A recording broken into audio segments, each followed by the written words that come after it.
So growing up, I had this view or this perspective on life, and it made sense to me. So I would see different family members, or I would know of their situation and what they would be going through. And what they would do is they would move from one location to another location.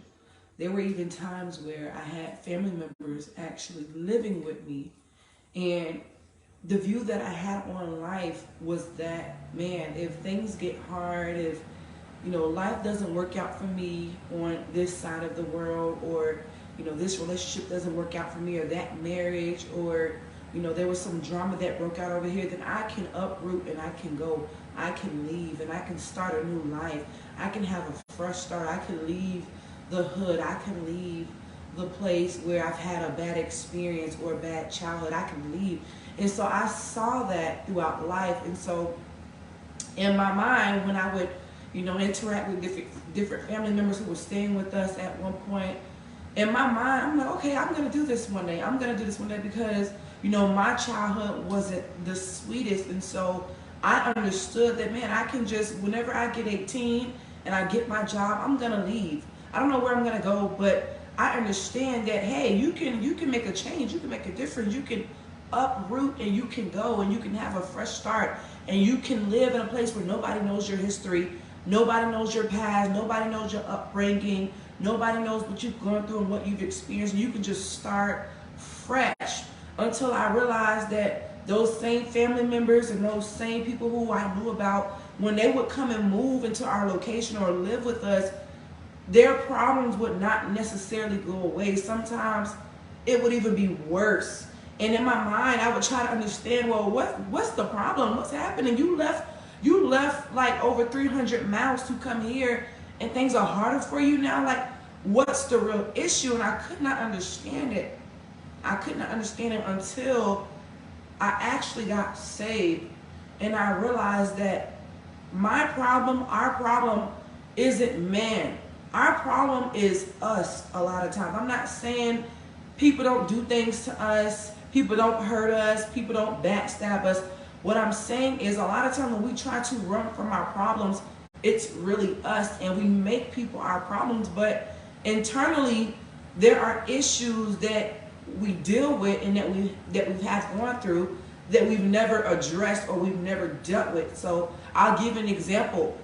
Maybe you've had a upbringing where there was a lot of physical abuse or verbal abuse or sexual abuse or molestation or rape, and you felt like, man, I have to get out of this. I have to get out of this place of memory and being traumatized. I have to get out of this place of where it all happened and leave. But really, when you go and you uproot and you start a new life, you have to understand that those emotions, those memories, those experiences, they go with you. What you dealt with eternally, they go with you. And so those memories, those flashbacks, they're going to follow you, and they're going to stay in your mind, and they're going to play in your mind, and everything that looks like that thing is going to cause you to put up walls and barriers in your life.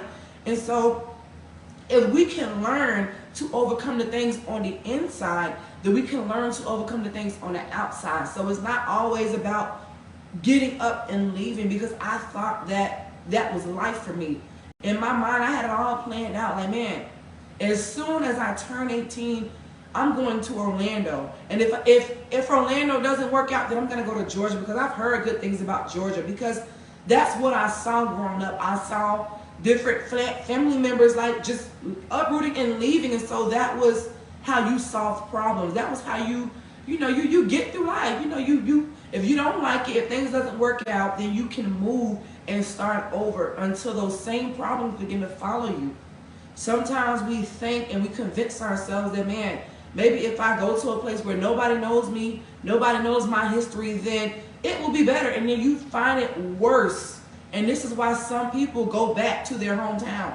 I've had family members who, they left where they were, came, stayed with us, or stayed in that area, and things did not work out, and they end up going back to their hometown. Like, wait a minute, why would you return to a place that you were trying so hard to escape from? You was doing everything in your power to leave. You were willing to sell things, give up things just to have a fresh start and then to go back.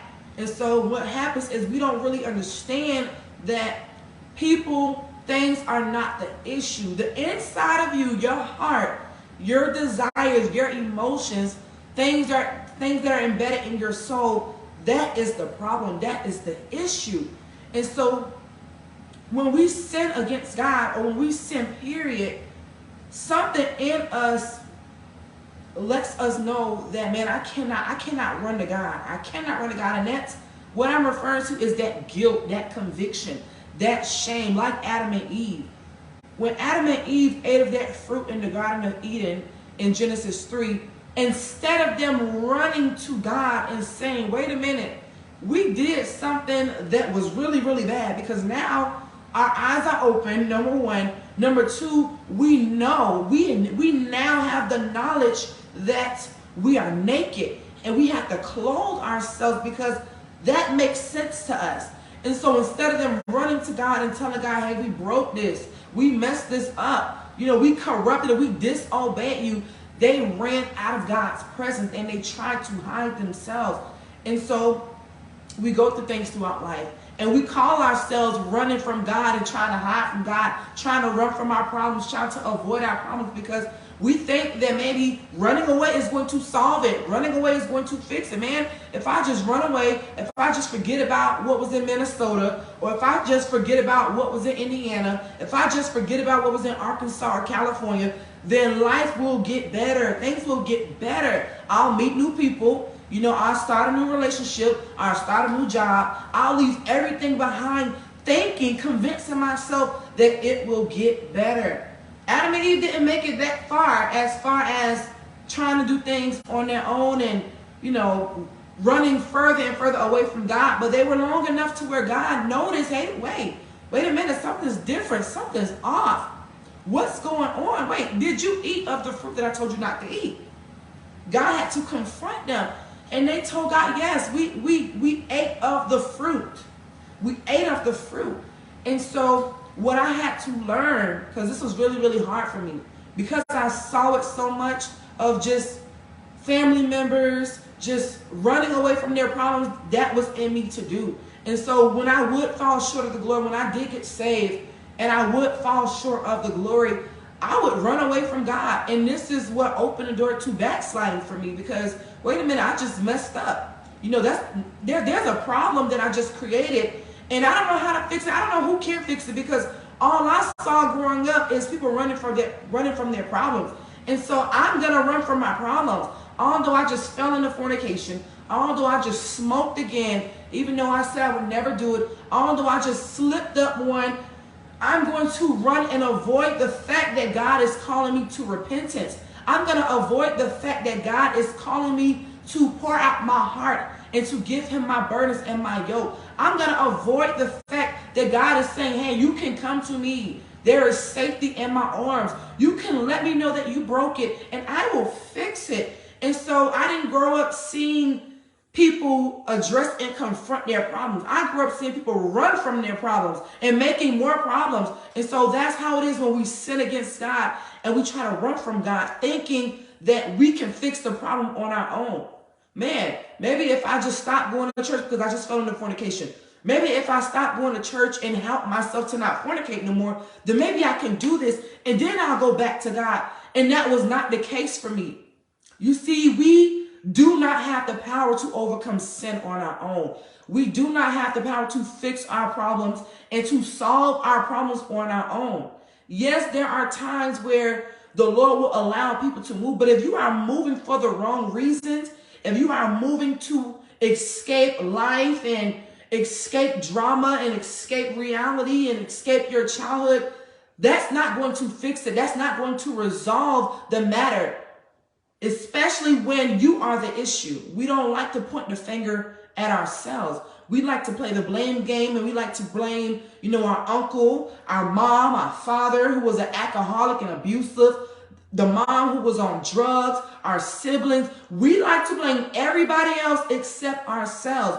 We don't like to take no responsibility or full ownership and say, you know what, I contribute to that. or I did that, or I played a role, or I did open the door to that, or I did give myself to that. Yeah, we like to point fingers at everybody else. But what would happen if we begin to point the fingers at ourselves and say, you know what? I messed up. I opened that door. I contribute. It was my anger. It was my frustration. It was my bitterness. It was my unwillingness to forgive that individual. And so you take that on. And so as you move from state to state, as you move from country to country, you got your passport, you're going to carry those same emotions, those same mindsets, those same feelings. And when you meet new people, that's going to come out. That's going to come out, what's on the inside. And so unless we actually address what's on the inside, which we cannot do it without the power of God. Unless we address what's on the inside, you cannot address the matters on the outside. And so if your situation was the fact that in your family, there's a lot of incest, the uncle touched you, the cousin touched you, or, you saw them do that, then if you don't address that, if you don't address that within your soul, confronting it, renouncing it, and repenting of it, then that's never going to go away. The enemy is going to hunt you. Your experiences, every memory in your body, that's going to hunt you. It's going to come back to the surface, and you're going to dream about it, and you're going to envision it. It's never going to go away until it's properly addressed. And as it is addressed by the power of God, then you can address it on the outside, and then you can begin to go to those that hurt you and offended you. And before you know it, you don't even have to uproot anywhere. No, I am free. I don't have to run away from my problems. I confront my problems. I address my problems. I don't tell my problems I don't allow the problems to tell me who God is and who I am. No, I tell the problem who God is and who I am. And so I don't have to run away. This is why I did not have to leave where I was from until the Lord called me to leave. Because wait a minute, I'm healed. I'm free. I'm no longer subject to that experience or that event over there. Although that individual may still be dying from that situation, I am healed. I am free. My mind is renewed. I've already forgiven that person. I've asked that person to forgive me, and I'm moving forward. And so I don't have to uproot because God has done things on the inside, and He's given me the grace to confront it on the outside. And that's really what it's all about. We need the power of God to overcome sin. We need the power of God to overcome the traumatic experiences and the war from within. My pastor has been talking about that. Where do wars come from? They come from the war within. Your members are fighting against each other. Your flesh is fighting against you. Your body does not want you to submit and to commit to God. Your flesh and your body doesn't want you to refrain from sexual activity and drug use and alcohol. Your body does not want you to do that. Your body does not want you to confront what happened when you were younger. No, your body wants you to feed into it. The enemy wants you to feed into it. You give yourself to that. Your mind and the enemy will tell you, man, you're that. Oh, that happened to you. You're just this. You're a nobody. You're a mistake. You're a failure. You are these types of things. And what that does is that steers you further and further away from God.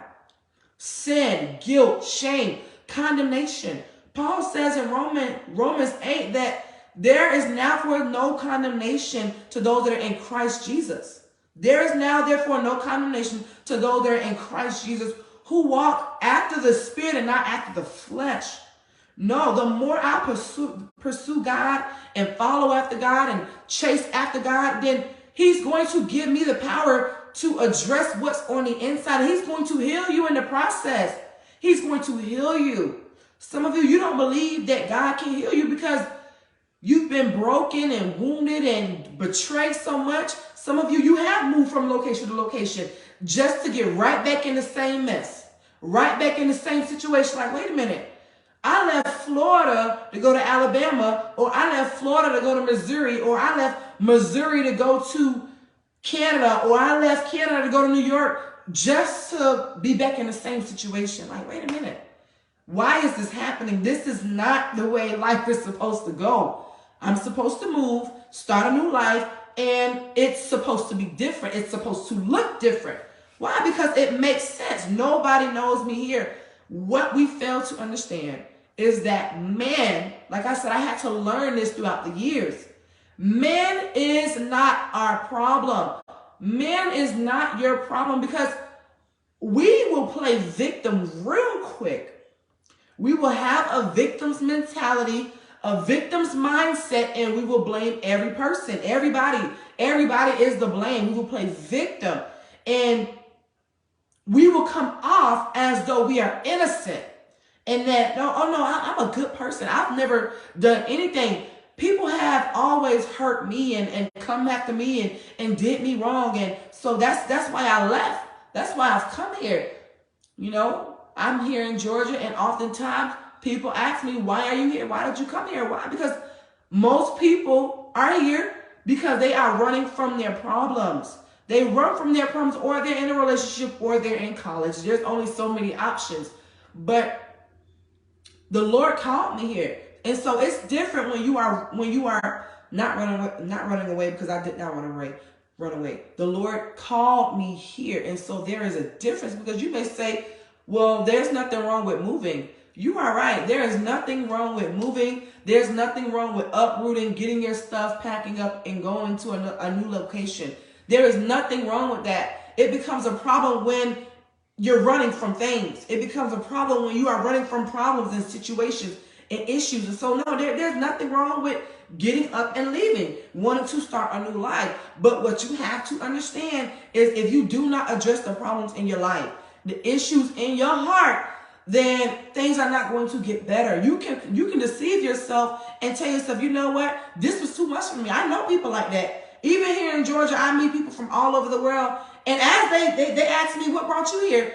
And I asked them, well, what brought you here? Well, you know, I'm from Miami, and, you know, my son got shot in the head. There was a woman that I met last year who was from Miami, and she told me the story. She said her son had got shot in the head. He made it. He was alive. Her son had got shot in the head. And so she said she just could not take it anymore. She was done.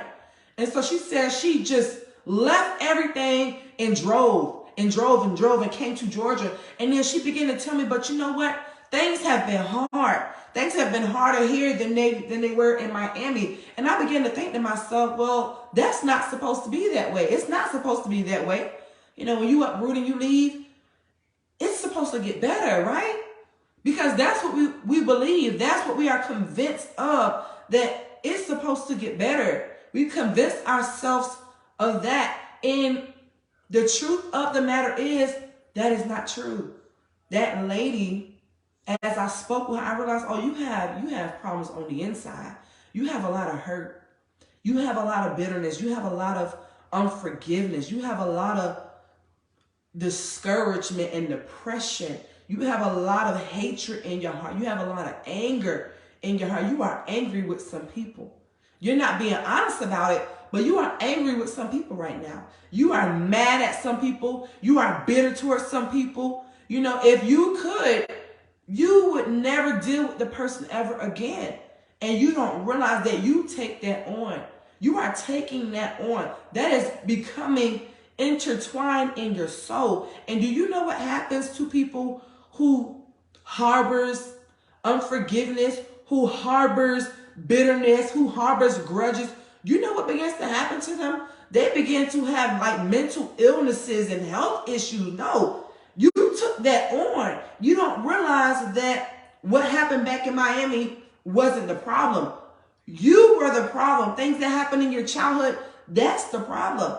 And so you get people, you meet people, and they tell you their situations and their stories, and then you actually hear their heart, and you realize, like, wait a minute, you're hurt. You're broken right now. Oh, people have hurt you. I can hear it in your voice. I can hear it as you speak. I know that situation occurred, and it shook you, and it woke you up, and you want to move, but there's some deeper issues. Sin separates us from God. Sin will cause you to want to run away from God instead of to God. It will cause you to run from God. Why? Because God could never accept me this way. I am a bad person. I've always been told that I am a bad person. I've always been told that I am a filthy person. I've always been told I will never amount to anything. I will never be anything. I would be a person that just continues to be fatherless. My children would be fatherless. I would just continue to, stay in poverty. I would continue to just stay here and be nothing, because that's what I've heard my whole life. And so my mindset, my view on life tells me God sees me that same way. And so if my parents didn't want me, why would God want me? I'm messed up. The enemy will make you, the enemy will make you feel like you are too messed up to come to God. And so you run from God instead of to God. That's what Adam and Eve did. Instead of them running and saying, Father, look what we did. They ran. And let me tell you something. You can run from God all you want.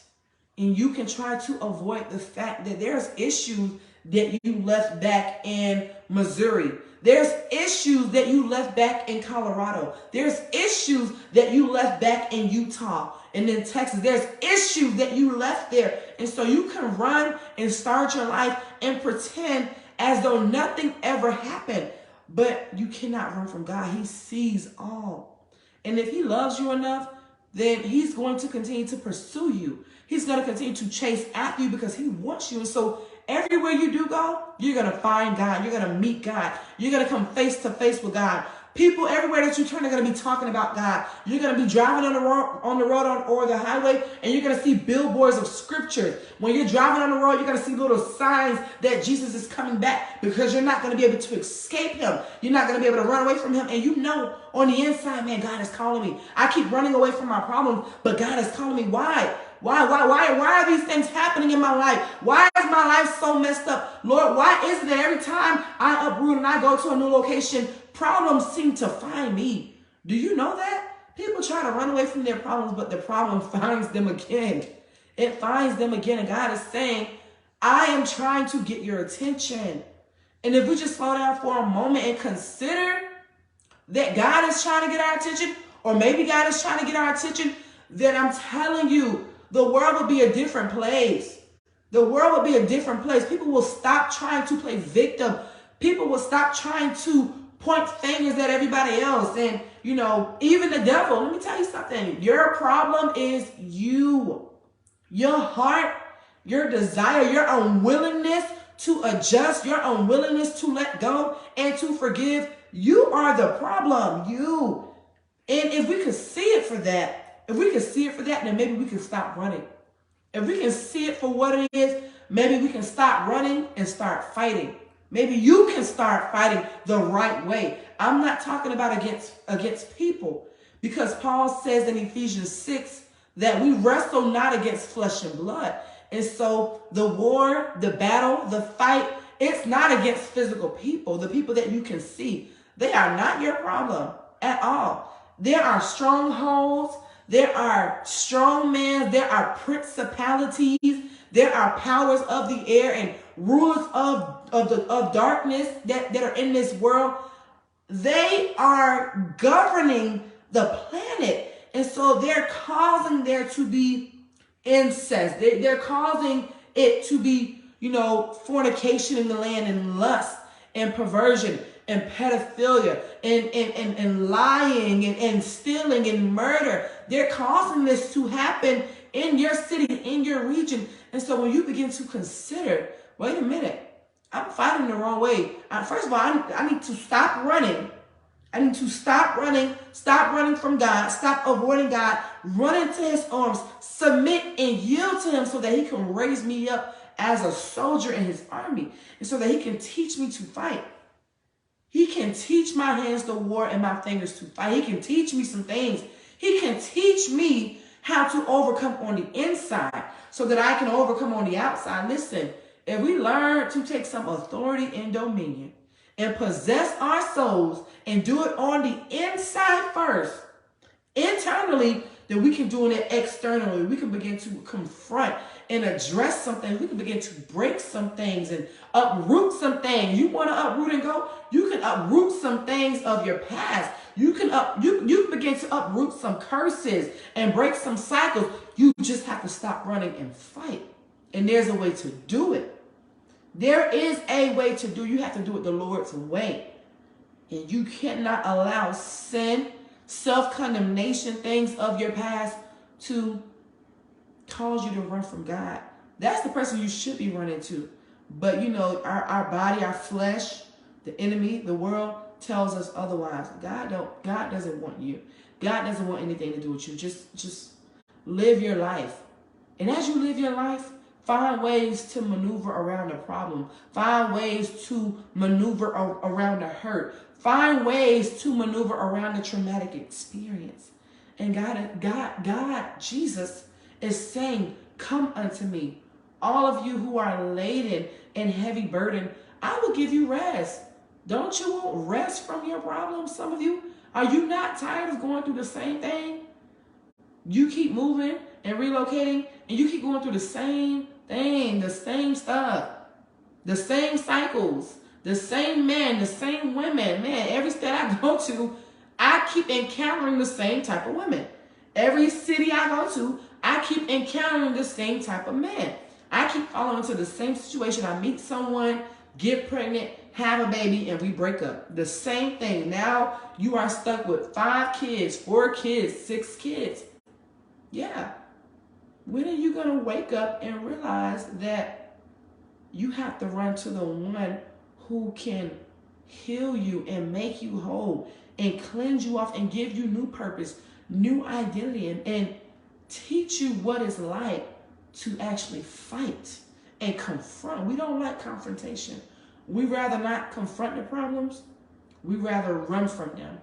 And so my encouragement is that the Lord does something on the inside of your heart, that he opens up your understanding, and that you begin to understand, hey, my problems will never and can never go away until I fully submit myself to God. God is the only one that can deal with these problems. He's the only one. Why do I say that? Because he made them. Oh no, this is not my problem. This is God's problem. He's the answer, and he's the problem, because he made this situation. He made this. This only exists because God created it. And so God made this problem. And so God is the only one that can fix it and teach me how to overcome it. And so be encouraged in Jesus' name.